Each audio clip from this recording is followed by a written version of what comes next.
Hello, I'm Dan Raviv, and from the Mossad Files, a video extra. Every week in our audio podcast, we talk about the strategic challenges facing Israel and the Middle East. Of course, there are many, a lot to talk about every week. In our video interview today, our guest is a retired Brigadier General in the IDF, the Israel Defense Forces, Assad Orion. I know that you're in Washington, D.C., where I am today, and you're here for a while. So we'll get to that. But first, let me establish welcome, by the way, General Orion. When did you leave active IDF duty? My last regular job, I left 10 years ago. And 10 then I years ago. did the active reserve duty over the years. Okay, I appreciate that. Among other things to know is that you now are a fellow at the Washington Institute for Near East Policy. Great place to be based. I'm sure you'd agree. You're hearing so many ideas from other people who are experts in various parts of the Middle East drama. And your special strength among the scholars now at the Washington Institute is knowing the Israeli military. I know by now you know a lot more about the Middle East, but General Orion, let me just take advantage of that if I can. Some people have said that, well, basically Prime Minister Netanyahu's plan, his intention to expand the war in the Gaza Strip, not to stop it, maybe not to make deal making the top priority. We'll have to see how the current talks work out, of course, that he intends to go into Gaza City, and opponents say, the IDF is exhausted. The massive reserve duty since October 7th of 2023. Just what's your take on that? What should we know? Is the IDF exhausted? I think it's important, Dan, to go back to the roots of our national security doctrine.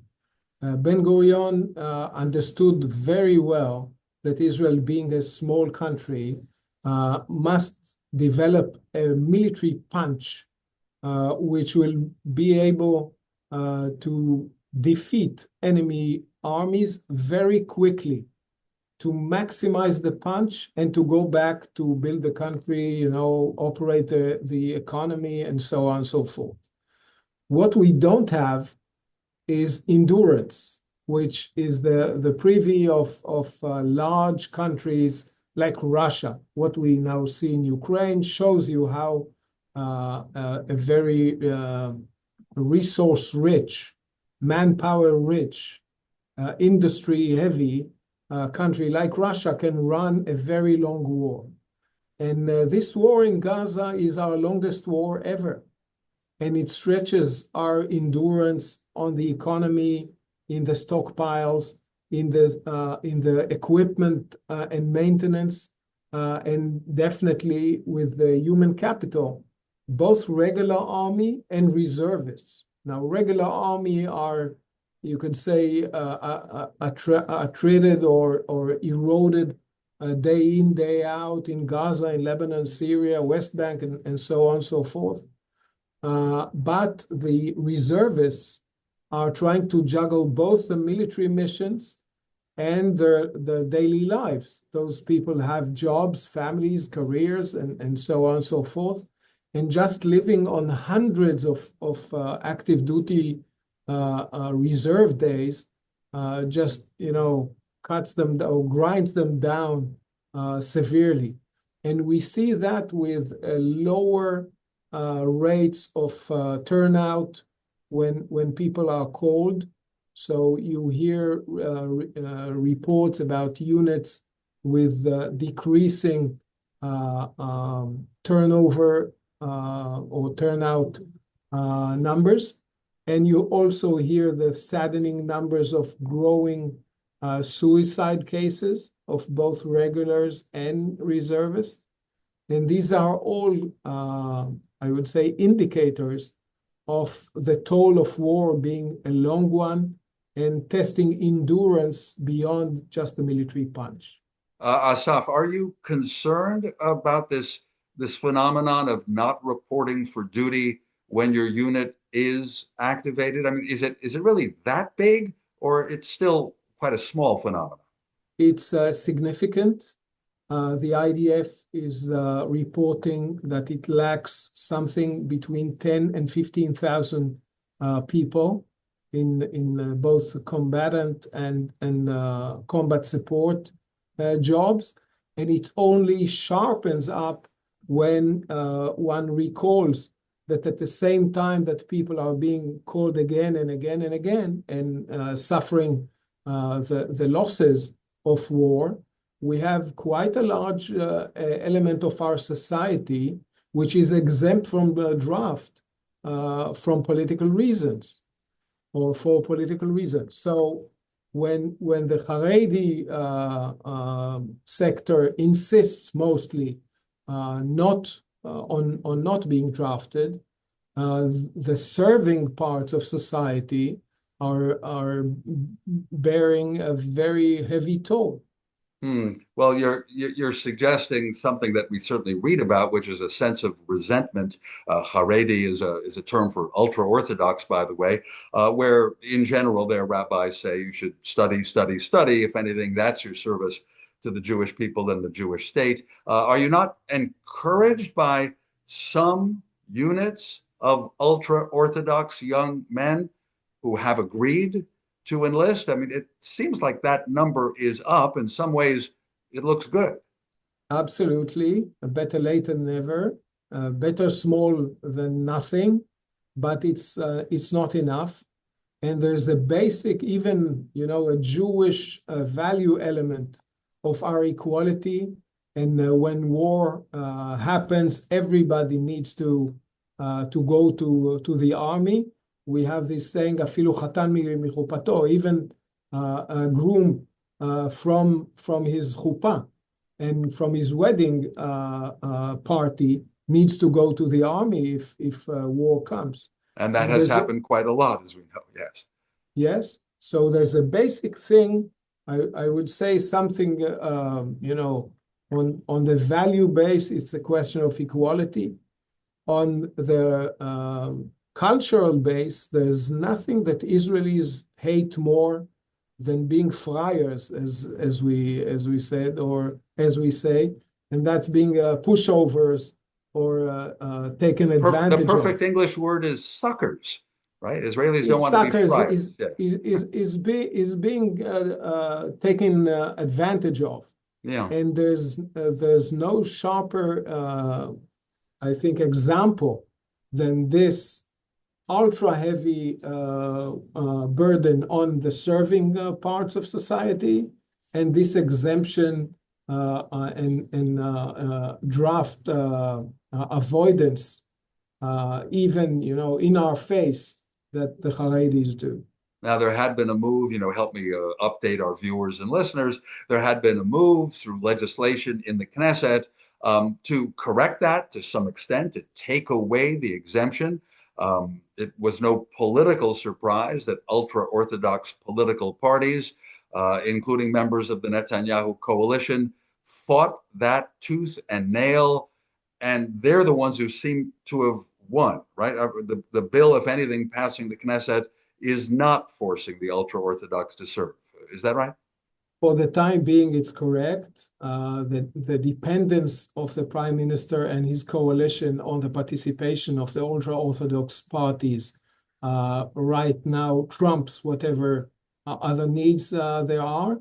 And looking back at the last year or so, Netanyahu discharged his chief of general staff, his defense minister, and now the chairman of the defense committee in the Knesset, because they didn't play along to appease the ultra-Orthodox the way he wanted to. But this is a wedge issue which will boil down, I think, in the Knesset winter session when it comes back from its recess, and it might bring down the coalition itself, being so rooted, being such a central issue in the current situation as war wages on. When the legislature comes back after the Jewish holy days. So in October, we may be in a different situation. In fact, let's get back to the Gaza decision. When some people are viewing this or hearing this podcast, the decision perhaps will have been made. Yes, there will be an attempt to seize all of Gaza City. Sometimes when I heard Prime Minister Netanyahu talk about that, I thought he was almost harking back to the good old days of a decisive war that could be quicker, could free the hostages somehow, could defeat Hamas to force the freedom of the hostages. So he was sort of bringing up the notion that the war has been going on too long. And so by stepping it up and trying to seize Gaza City block by block, that could lead to one of your great 6-day victories, like in 1967. Tell me if you have any confidence or optimism in that. I think nothing can be further from the truth than this assertion, because you can't say, okay, let's have a 6-day war 2 years into the war. There's no second chance to do a quick one. And if we want, just to compare and contrast, look at the war with Iran. It's not over, but this extensive chapter of conflict, 12 days, brilliantly executed, cut off just in time. This is, I would say, classic Israel war fighting. Right. But by the way, would you agree, if we think back to June, just a couple of months ago, that as the Israelis decided to strike, seeing the opportunity, Friday, June 13th, the beginning of that, the Americans, publicly were having almost no comment. We'll see how it goes for the Israelis. But President Trump decided to jump in after 9 days. Of course, the United States Air Force and the Navy, missiles from a submarine, struck 3 very important Iranian sites. And here's the point I'm trying to get to, General Orion, that President Trump declared, now it's over. Everyone's agreed to a ceasefire. It's the 12-day war. So whether it's branding or just realizing you're probably going to achieve a success, if you can, to say it's over at 6 days or 12 days. With each war or each conflict is unique in its conditions, in its goals, in the way it's being conducted, the way it's being fought, the participating parties. You can't really compare two countries like Iran and Israel fighting each other 1,500 kilometers away, and the quagmire of the dense urban areas of Gaza. You mean there was no way that a combination of excellent intelligence and air power could have been the answer after October 7th? Absolutely not. It's not the same. It's not the same enemy. It's not the same war goals. It's something totally different, except it's the same leadership, which shows you that when he wants to, Netanyahu knows how to wage Israeli cut or Israeli size cut campaigns. And I think the contrast couldn't be starker, that a war that is unending into perpetuity and very decisive, sharp, brilliant operations in Iran. And you can see that there is 2 different logics at play. And you can say there are 2 issues that differentiate, and in between we can think about the campaign with Lebanon. Yeah. But 2 main issues in Gaza that are missing in the other theaters. One is the hostage situation, which makes it ever so difficult to unentangle. And the second is the deep political aspect of waging the war, when Israel itself is navigating between wanting to defeat Hamas and wanting to resettle the Strip and trying to keep the hostages alive, but understanding that they will be freed only in a hostage and ceasefire deal. I think that's very evident these days.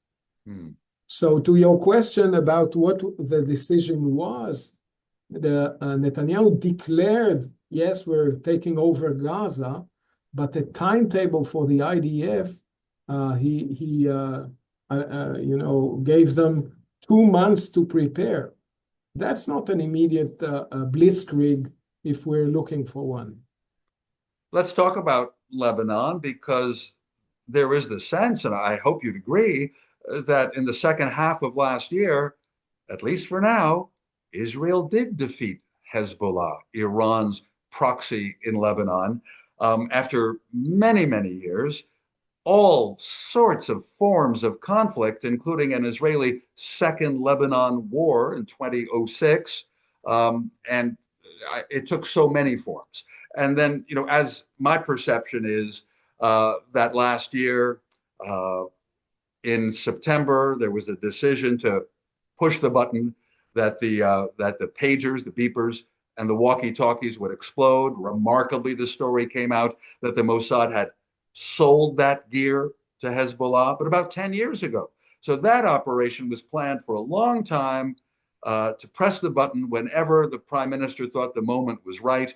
Netanyahu has explained that they thought that Hezbollah was very suspicious in getting some of the pagers examined. And so you either pressed the button or forgot about it. But, pretty rapidly after that, I mean, as you well know, the Israelis were also able to locate the head of Hezbollah, both the spiritual and tactical leader, Sheikh Nasrallah, and killed him by bombing that bunker, that whole block, in effect, in South Beirut. And that silenced Hezbollah. Now they've got political problems in Lebanon. They're talking about, at least the Lebanese politicians, about disarming Hezbollah. And of course, when Israel decided to attack Iran in June, a couple of months ago, would you agree? Hezbollah apparently did nothing. I mean, that worked out great. Yeah, I think, we are strolling along the path of maybe an article I will write, A Tale of Three Wars. So we already discussed the unending war in Gaza and the short and brilliant campaign in Iran. And actually, Lebanon is an interim story between those two, because Lebanon started with an attack by Hezbollah against Israel on October 8th in an ongoing campaign. Israel was on the defensive for 11 months, undecided, trying to seek ceasefire and to separate the two theaters, Lebanon and Gaza. But even as Hezbollah, did I get this right, Asaf? Even as Hezbollah claimed that this was its way of supporting Hamas and the Gaza struggle, so they were hitting Israel from the north. Absolutely. Hezbollah said, we will not stop shooting you until Gaza stops suffering your war. So they tied up the two theaters and created this complexity for us, and we kept on seeking a ceasefire. People forget it. Then late July, we got a rocket hit of Hezbollah, killing 12 Israeli Druze kids from the Golan Heights.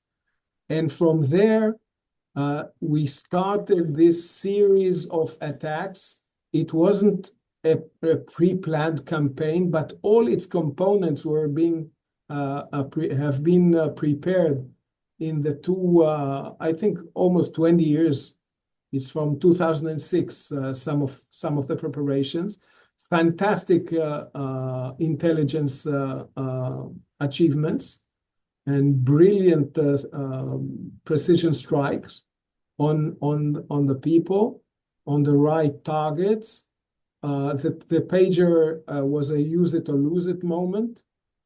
Before that, we killed the Hezbollah chief of staff, Fuad Shuker, and then the whole command structure of the Radwan unit, and then Nasrallah himself. I think until that moment, when he died, he didn't recognize that Israel was already in something that looks like a full-scale war.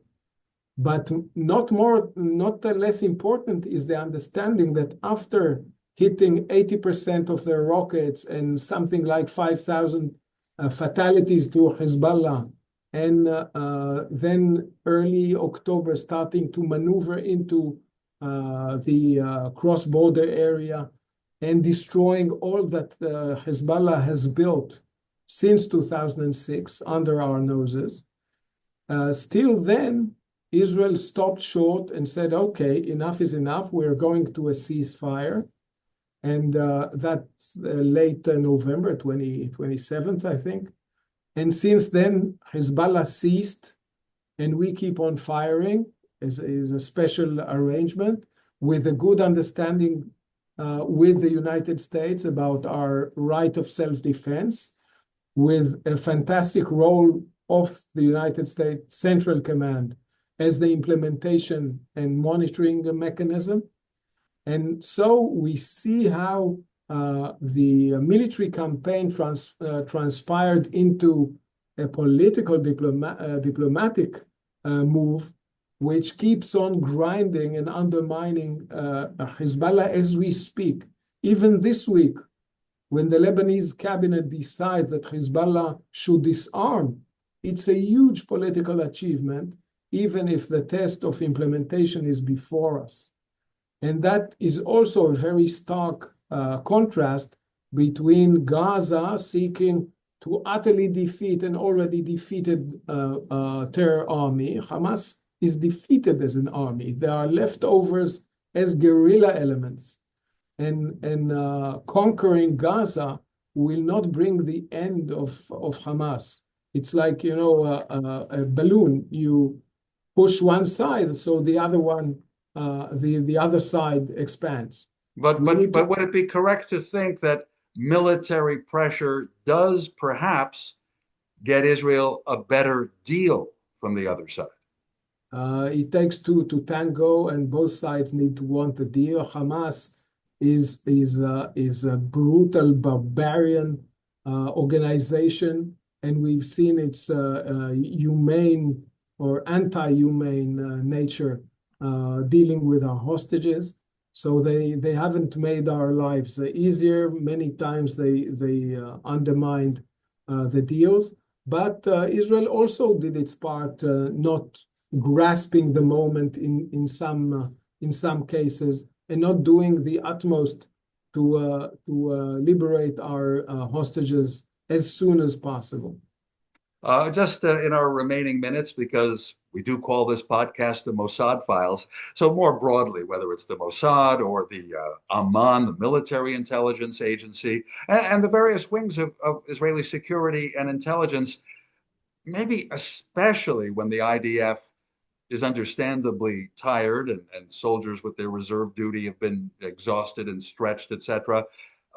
Intelligence in many ways can make up for, what shall I say, delays, problems, fatigue on the part of ground troops. So I understand the Air Force apparently is always ready to operate.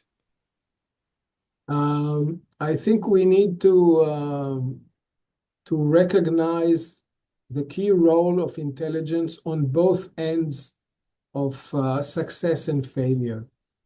And starting from October 7th, you understand what it means to be totally surprised, to be overwhelmed, to be taken, you know, in a terrible morning when a small terror army effectively defeats the IDF Gaza division.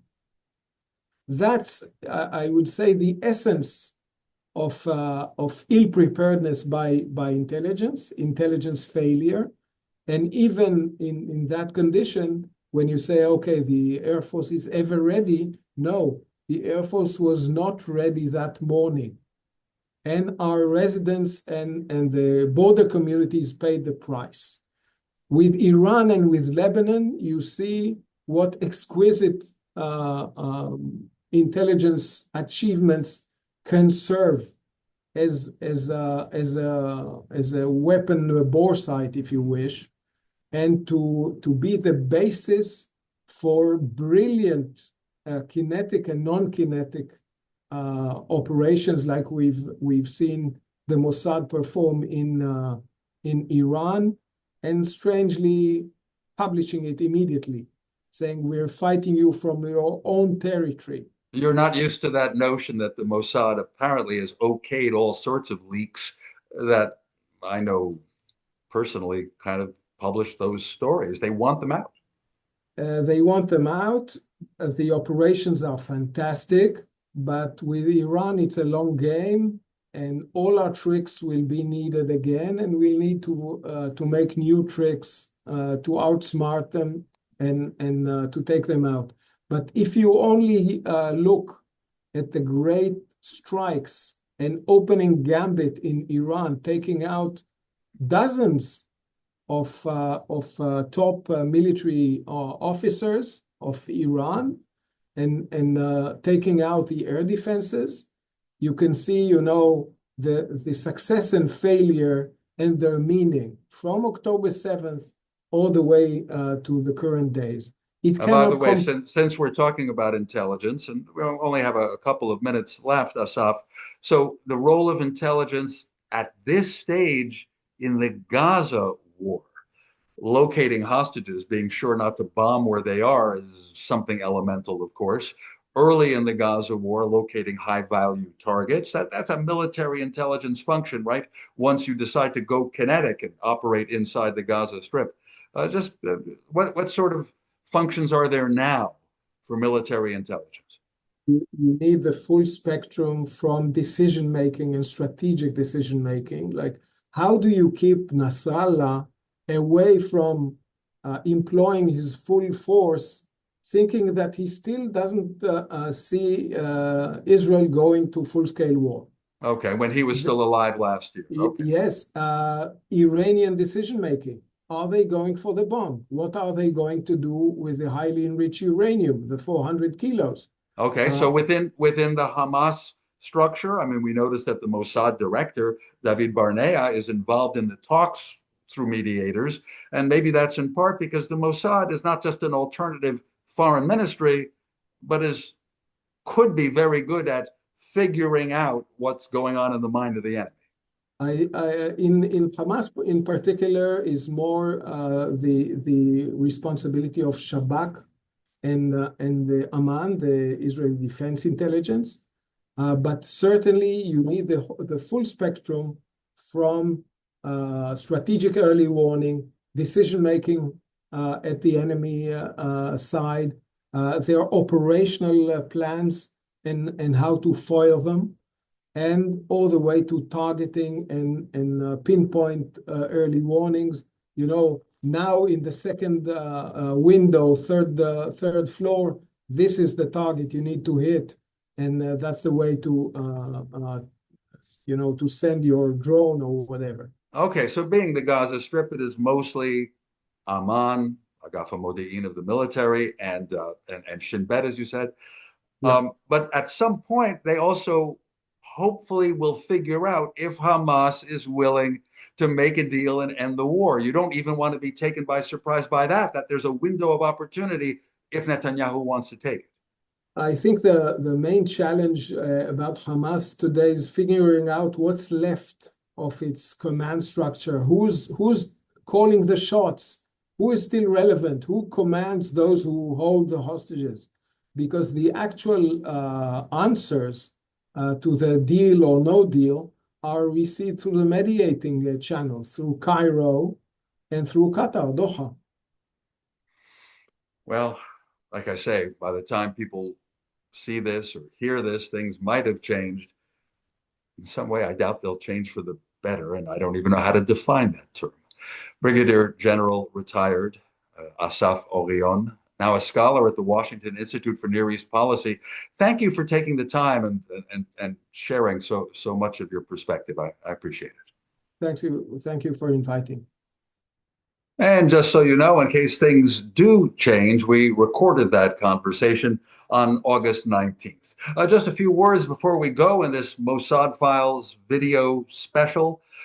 We often talk about this book that I wrote with the notable Israeli journalist Yossi Melman, Spies Against Armageddon, We've done 5 books together. This is the most recent as a history of the Mossad and other Israeli security agencies, Spies Against Armageddon, Inside Israel's Secret Wars. And I just thought I'd mention something else because there are a lot of issues now about politics in the U.S. and how that intersects with supporting Israel. We also wrote a book that's a history of U.S.-Israel relations. It's called Friends Indeed, Inside the U.S.-Israel Alliance. Now, I'll be truthful, it's from 1994, but you will learn about the building blocks of the relationship from 1948 to 1994. That's called Friends Indeed. Thanks very much for watching, and please tell your friends about the Mossad Files audio podcast on all the audio platforms. Easy to find, a new The Mossad Files every week. I'm Dan Raviv. Thanks.